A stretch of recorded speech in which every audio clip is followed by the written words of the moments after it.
the ladies group once again. I have Laura Newborn from WSDOT. I also have Francis from WSDOT, and we're talking kind of an update where we are with some of the road work now that, I mean, we haven't seen the traffic volumes that we would normally see, and I think you guys are really doing just a full press, full steam ahead when it comes to a lot of these road projects. Jump over to Duval and Carnation on Highway 203. Now, there's been a lot of work with this fish passage work and culvert work, but I love this bridge in a backpack. Can you elaborate a little bit more about this?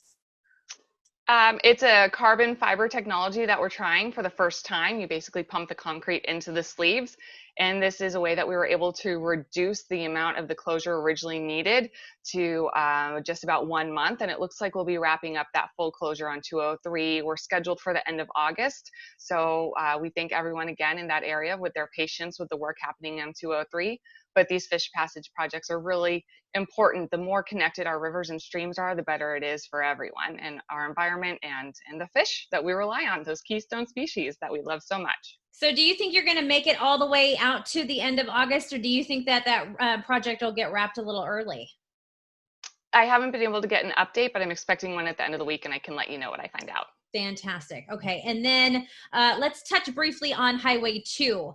You guys have a lot of work on Highway 2. I mean, it pretty much extends from Lake Stevens all the way out to Stevens Pass. So tell us a little bit about an update on Highway 2. Yeah, so last weekend we were able to have that single lane reduction over the Pilchuck River Bridge, which is in the city of Snohomish. It allowed us to keep the highway open during the weekend, but also get some critical removal and replacement of 2 expansion joints done. Those expansion joints are original to the bridge, which is nearly 40 years old. It was time for us to remove them on our terms versus a much more inconvenient and much more costly emergency repair. So we were able to perform that work. We may have a future 30-hour closure of 1 lane coming up, but I'll let you know if that actually happens. And then we also have that major bridge rehabilitation project happening on 19 bridges between Gold Bar and Skykomish. That's been happening since King County entered phase 2 earlier this summer. And basically we're working on those bridges and kind of doing a mini version of what we did on the westbound trestle as far as removing the asphalt, inspecting the bridge decks, making any necessary repairs, putting down waterproofing material to protect it from our wet Pacific Northwest weather, especially along that corridor, and then putting a new roadway on top. And we're moving quite effectively and efficiently. The great thing about this project is that we were able to work it out that we don't have to have any lane closures on US 2 during the weekends, while so many people are recreating and completing that essential travel. Right. So the lane reductions do require flaggers alternating traffic during weekdays, but they wrap up their work by noon on Fridays, and they don't begin again until Monday morning. So the weekends, we are not working on US 2 for that project. I feel like the weather really worked out for you guys this year. Like it didn't work out for you last year. Yeah, we've had really great weekday weather, so we're able to accomplish a lot as far as this project. And US 2 is one of the only east-west corridors that's open year-round. So keeping it in a state of good repair is so incredibly important to all of the commerce and commuters who rely on that highway. All right, Francis, thank you for the updates on all of those projects. Now, Laura, we've got a really big project that's happening between Federal Way and 5, and we're talking shutting down I-5. And it's not very often that you guys shut down that main corridor. No, it's not. But for this project, we are literally building the base of a bridge in 1 weekend, and we are lifting really giant girders across I-5 and putting them into place to form the 70th Avenue Bridge in Fife. So we'll be closing I-5 on August 28th and 29th for 2 consecutive overnights. And as Tracy said, it's between Federal Way and Fife. And we need to make room on the highway because we're moving a lot of heavy equipment, including cranes, to lift those giant girders into place.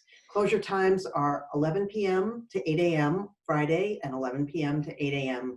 Saturday. But please note that there are some lane closures on either end as we move heavy equipment on and off. So there will be lane closures in addition to the full closure.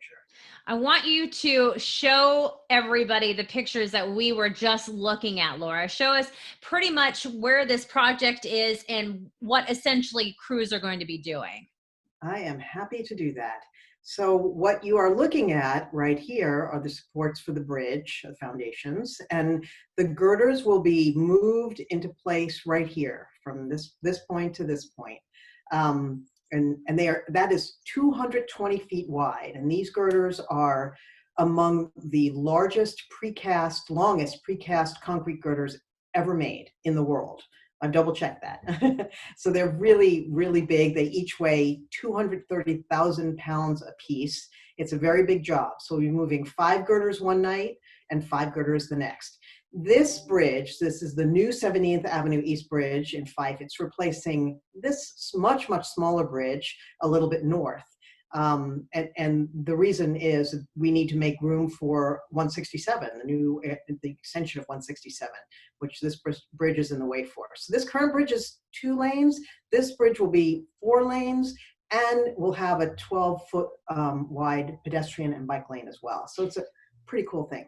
So people are going to ask, Laura, why are you, I mean, essentially, if you're going to be doing this here in Fife, why the closure in Federal Way?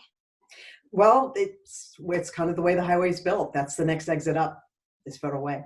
Okay. So unfortunately, it's 5 miles long, and that's why we anticipate traffic, and it's why we're asking those who can avoid traveling that weekend to please do so. And we've also set up some detours that I'd like to tell you about as well. You know, sure. For people who have to travel between Olympia and Seattle, it's really best to take 405, 167, 512. Those roads can handle a lot more traffic than SR 99 can. There is an SR 99 detour, but we're trying to keep it local so people can get to downtown Tacoma and to SR 16 and beyond. If everybody chooses 99, then we do anticipate significant backups. And so best advice, avoid the area if you can during sure. on August 28th and 29th. So why did you pick the end of August to do this project? That is a good question. Well, we know that there are no ships coming into the Port of Tacoma that weekend, and due to COVID, we know there are no big events that weekend. So, you know, there's never a good time to close I-5. Sure. But we scheduled the work during weekend overnights when we know we have the lowest volume. So we've done everything we possibly can to make it as least painful for I-5 drivers as possible. You know, I can imagine that this is, I mean, we talked briefly about the tunnel project being such a controversial project, but this one doesn't seem to have a lot of pushback behind it. No, it's got years and years of local support. I mean, people in South King and Pierce counties are very, very excited about this finally happening. This project has been on and off for almost 30 years. So it's a really big deal, because what we're doing, for those who don't know about Gateway, is we are extending 167 from Puyallup to I-5 and then I-5 to the Port of Tacoma, and also extending 509 to the south end of SeaTac Airport. So it is a huge project for freight. And we are, I don't know if everybody knows this, but we are the second most trade dependent state in the country. 40% of jobs here are tied to trade, and trade, of course, is tied to freight. So moving freight is the whole impetus to this, but when freight moves faster, so does everybody else.